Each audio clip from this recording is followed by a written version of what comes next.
Ini burungnya sedang makan. Ini mungkin jantannya tadi ya.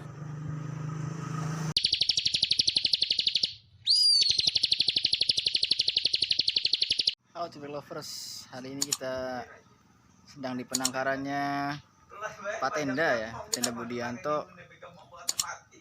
Sini ada penangkaran ciblek ya, burung ciblek. Amazing. Nah, kali ini kita akan wawancara beliau mengenai bagaimana cara penangkaran dan lain sebagainya. Pokoknya simak terus video kita. Oke, check this out. Ini kita bertemu dengan tuan rumah yang tadi sudah saya video ya. Ini adalah Pak Tenda Budianto. Selamat siang Pak Tenda. Siang. Ya, ini adalah seorang ternak ciblek ya, yang alhamdulillah nanti kita akan bicarakan bagaimana perkembangannya ya beliau beternak ciblek ini ya. Nah, sekarang kita mau tanya-tanya dulu mengenai mulai kapan gitu mencintai atau menyukai burung ciblek ini. Saya mencintai burung ciblek itu memang dari dulu, dari kecil. Itu saya paling suka dari sekian banyak burung yang ada di sini itu burung ciblek. Kalau dulu kita masih banyak sekali di pekarangan, belakang rumah, apalagi di kebun, mudah lah untuk ditemui. Dan itu dari awal saya suka itu burung ciblek. Karena menurut saya ciblek itu burung yang apa ya, yang buat saya menarik itu karena dia kecil, bodinya, fisiknya kecil, Pedes. Ya, suaranya pedas. Suaranya pedas. Suaranya pedas, variasi, ada Oke, ciri khas. Berarti sudah lama Pak ya mencintai burung ini ya. Sudah lama sekali. Tapi untuk ternak itu kira-kira dimulai kapan Pak ternak itu? Dimulai ternak ciblek. Ternak itu dimulai dari tahun sekarang, sebenarnya tahun 2020 ini saya mulai mencoba berternak karena memang saya prihatin terhadap habitat ciblek sendiri. Ya sudah nggak ada kita temui di pekarangan di daerah sini. Kebun pun sudah tidak ada, maka saya untuk mencoba melestarikan ya, melestarikan. Wow. Ya.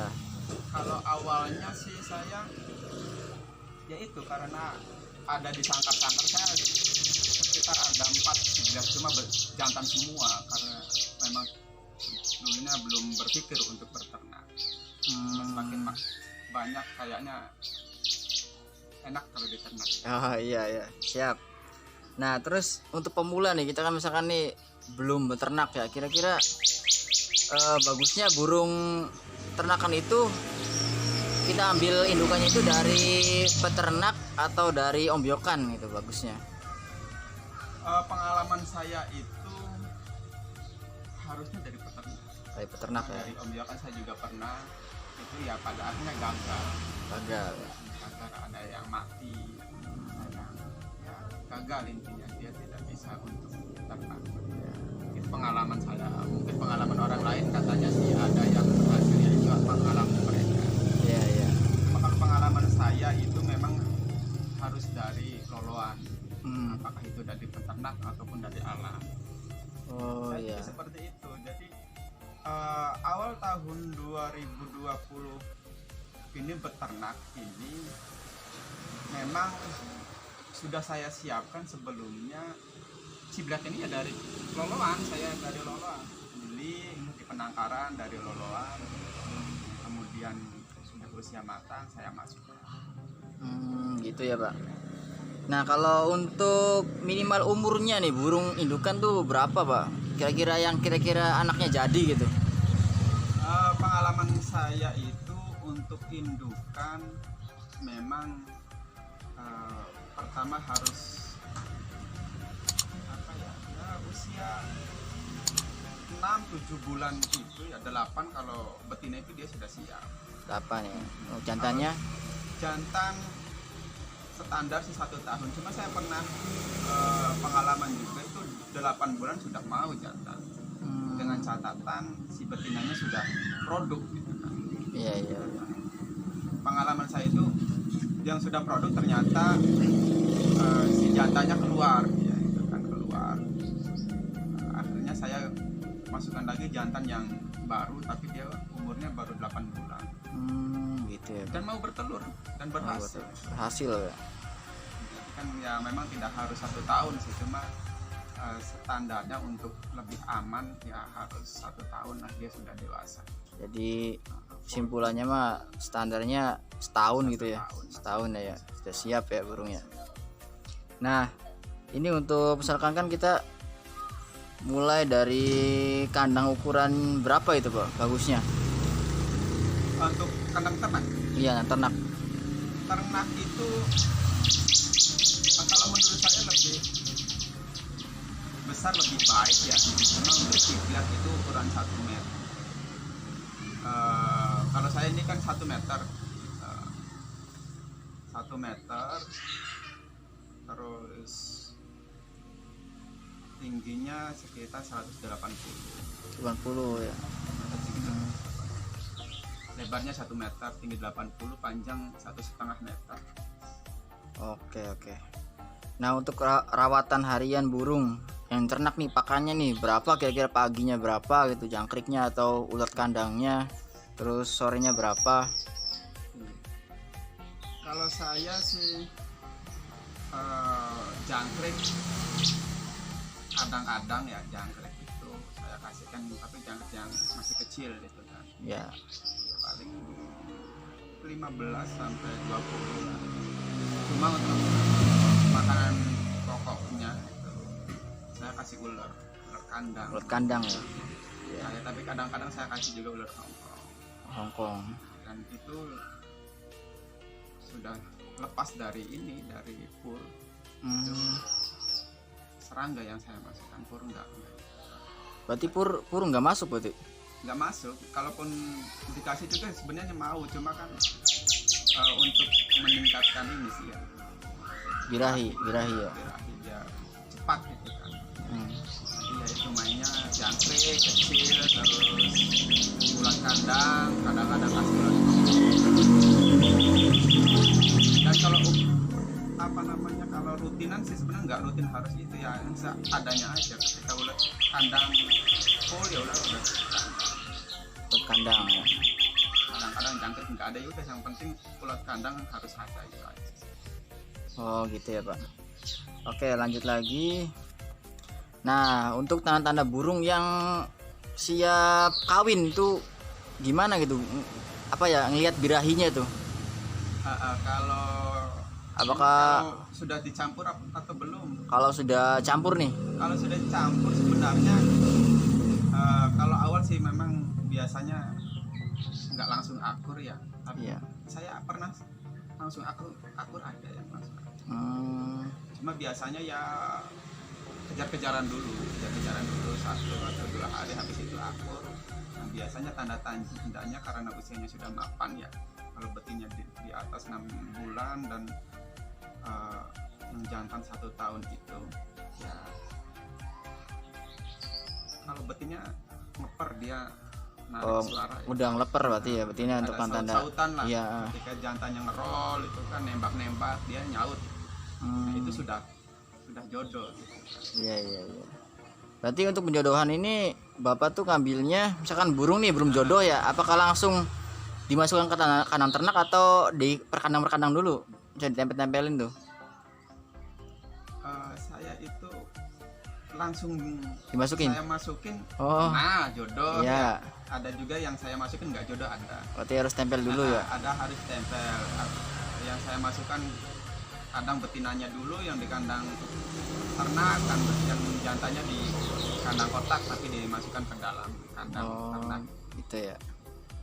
Berarti tergantung karakter ya. Sebenarnya sih tergantung karakter.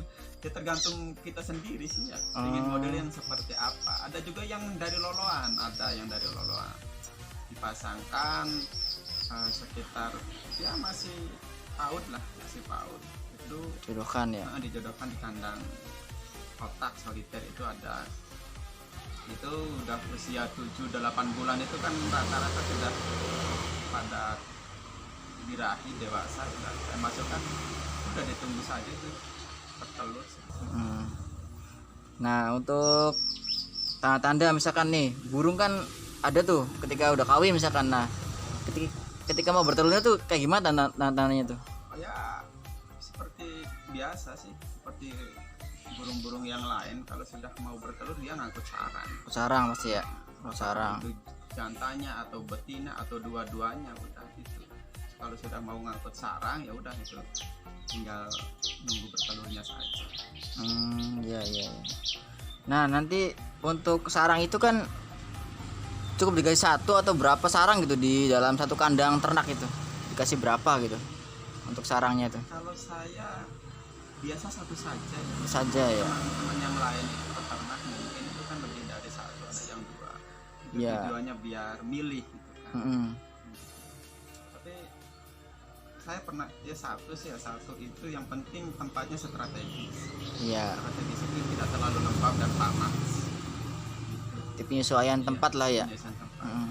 Ya, kadang memang kalau baiknya sih dua ya, nanti kan dipilih sendiri sama burungnya. Kalau udah di situ ya udah satunya saya ambil gitu. Oh gitu ya berarti. Jadi satu pernah, dua dulu pernah gitu. Iya berarti untuk pemula mah dua aja ya. Dua biar Betul. biar apa namanya burungnya milih sendiri. Kalau sudah Iya. di situ udah satunya dilepas. Nah setelah setelah bertelur nih, menetasnya berapa hari itu kira-kira Pak? Atau berapa bulan atau berapa minggu lah? Rata 12 hari sudah. Oh 12 hari, berarti cepat juga ini ya burungnya. 12 hari menetas, terus kemudian 9 kalau saya ke 10 karena nunggu dia anakan ini sudah bulunya sudah penuh ya saya ambil. Ya pernah sih 9 hari pernah, 8 pernah. Cuma resiko kematian itu kan kalau usia 10 tahun kan 10 hari. 10 hari itu kan lebih kecil gitu kan. Iya. Kuat lah. Iya. Berarti nanti setelah panen berarti burung masih diloloh berarti ya Pak? Iya masih dilolo umur 14 hari itu 12 hari sih biasanya 12-13 hari dia sudah nangkring. Kalau ngambilnya usia 10 hari kita ambil sudah 2 hari kemudian itu sudah nangkring. Iya. Nah, 1 minggu atau setengah bulan udah kemudian lagi sudah mau makan sendiri, sudah mandi. Ngelolohnya tuh pakai apa Pak? Apakah pakai pur atau pakai kroto atau pakai jangkrik? Kalau saya variasi Oh, variasi. jangkrik, pur, dengan durasi waktu itu kurang lebih 2 jam sekali gitu kan. Oh setiap 2 jam Setiap dikasih 2 ya? Itu kalau masih usia 12 sampai 20 hari lah 2 jam sekali berarti kita harus ngasih gitu ya? ngasih. Tapi kalau dia sudah mau Makan. dia sudah bisa biasanya ya 4 jam ya, karena dia sudah mau makan sendiri. Berarti selesai melolo itu usia berapa hari? Selesai melolo Mandiri lah, burung mandiri. mandiri 1 bulan itu sudah mandiri ya. Sebulan udah mandiri berarti ya? 1 bulan sudah mandiri, pastikan mandiri lah. Ya sebenarnya sih tergantung kitanya juga. Kalau dia ketika sudah lolohan atau sudah nangkring itu tidak terlalu dikasih makan, itu kan yang penting ada cepuk untuk minum dan biasanya lebih cepat sih. Tapi Gitu kalau ya. kita mungkin selalu khawatir itu kan ya beda lagi. Tapi biasanya 1 bulan sudah. Nah, cara meloloh yang baik tadi kan udah terangkan ya, 2 jam sekali kita meloloh ya dengan pakan yang bervariasi antara pur dan jangkrik ya Pak ya. Mungkin kroto juga bisa tambahan Pak ya. Kroto itu biasanya dicampur dengan pur itu. Kroto campur dengan pur selama masih lolot itu terus 1-2 suap itu kan, terus kemudian jangkrik 1 ekor atau 2 ekor diambil perutnya aja. Oke. Mungkin Cukup sekian dulu Pak untuk pertanyaannya. Terima kasih. Oke. Semoga lancar Amin. untuk peternakannya dan tetap semangat terus ya, meskipun kemarin katanya kemalingan Pak. Itu bagian dari Proses ya. Oh ya, proses Pak ya. mati saja prosesnya. Iya Pak. Ya semoga ada gantinya Pak ya, yang lebih baik lagi, dan semoga terus lestari lah ciblak Amin. di Indonesia ini. Iya. Oke, terima kasih. Nah guys, tadi udah kita dapat masukan ya mengenai ternak ciblak ini ya. Semoga bermanfaat, dan nanti kalau ada yang mau tanyakan silakan komen ya di bawah, dan jangan lupa like, subscribe, dan share ya video ini. Semoga ciblak terus lestari ya. Bye bye.